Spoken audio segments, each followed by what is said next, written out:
MPs' expenses have been branded, quote, morally questionable, all right, not for the first time, but in this context, 41 Labour ministers are among those MPs expensing the council tax on their second homes. So in the past year, MPs claimed a staggering 506 grand in second property expenses, marking a 5.42% rise from the previous year.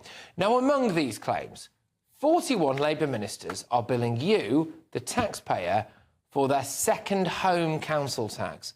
Should MPs be made to foot their own council tax bills themselves? Joining me now is William Yarwood, Media Campaign Manager at the Taxpayers Alliance. William, thank you very much. Great to have you on the show. But why on earth are we paying for the council tax on Rachel Reeves' second home?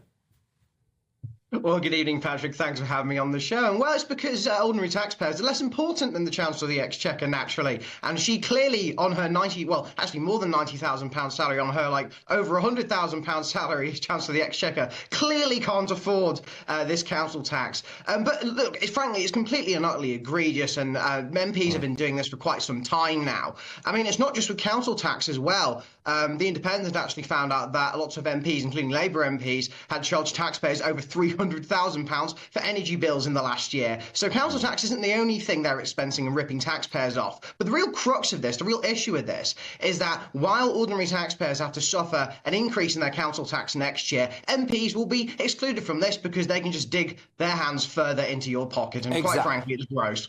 This is it. And the Taxpayers Alliance does a lot of good work outing this kind of stuff. Just to say, yeah, I personally feel as though this is kind of the animal farm government that we're living under now. And I think one of our producers very kindly managed to mock up a picture that we thought best illustrated this earlier on. But it is true, isn't it? They seem to have absolutely no problem whatsoever using taxpayers' money to pay for things like heating on their second homes. I mean, Liz Kendall, for example, has got this multi-million-pound house in Notting Hill, I believe it is, who's a woman who's decided that pensioners shouldn't get the winter fuel payment anymore, and she's allowed to carry on and do that. We're paying the heating in her home. It's mad.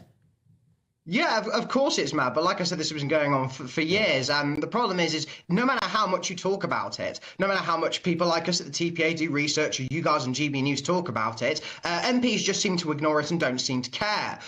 In my opinion, I mean, so like I said earlier, most MPs are earning over £90,000 a year, and that seems to go up every single year. They should pay their own council tax bills. And also when the argument's saying, oh, well, they need to expense this in order to live in their second homes. Well, maybe they should have thought about that before they became an MP. Lots of these MPs have money of their own. Lots of them were in business. Well, not Labour cabinet ministers, granted, but, you know, literally none of them, actually, that's by the by. But nevertheless, they should think about this before they become MPs. And actually, when it comes to thinking about, you know, how we can pull together a country and save money, MPs need to look in the mirror and recognise that actually maybe a lot of their expenses, maybe a lot of their salary is actually a complete waste of taxpayers' cash, and it needs giving back.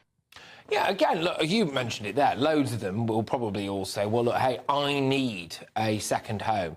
Fine, OK, I understand that. Do you need me to pay for it? Well, if I'm not convinced the answer to that is yes. I don't think that you should have to pay for it. I don't think other people should have as well. Especially, I also question various things. So is council, I don't expect you to know the answer to this, by the way, is council tax on second homes, not more? I think there was some law introduced in that. Certainly in some rural parts of the country, I believe that's the case as well. Also, if you're not really there, why are we paying you heating?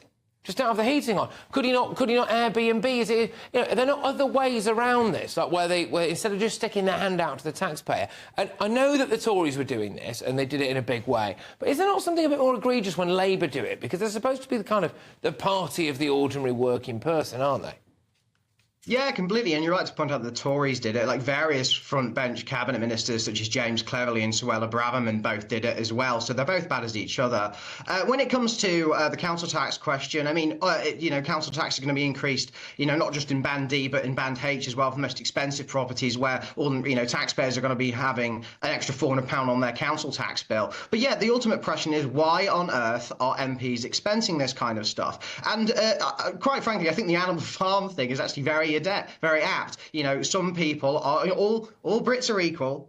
but some Brits are more equal than others. And, you know, and the one thing I do hate, Patrick, actually, if I may, is when politicians talk about the fact that we're all in this together and we need to pull together. And what they mean when we're all in this together, they think that actually what they're saying is actually we're all in your wallet together, taking even more money out of your paycheck in order to pay for our council expenses. You know, look, with everything that's been going on now, you know, it's been so cold. And Wes Streeting was saying, oh, you know, this is going to be a day we're all going to have to turn our heating on. Well, I'm sorry, Wes, but because of some things the Labour government have decided to do, people, especially pensioners, are not going to be turning their heating on this year. And we are now, I think, about to see, and it brings me obviously no pleasure to say this whatsoever, we are getting to that time of year where people do actually start dying from the cold in their own homes. So we've had that period in December where people weren't necessarily, and now, unfortunately, in the next couple of months, I suspect we probably are.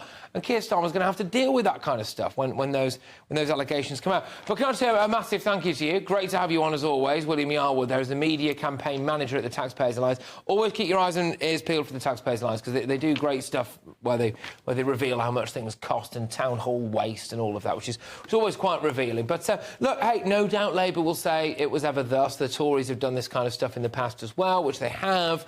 And, you know, we need to live. We need to heat our own homes. I just think it's tone deaf, personally. But anyway...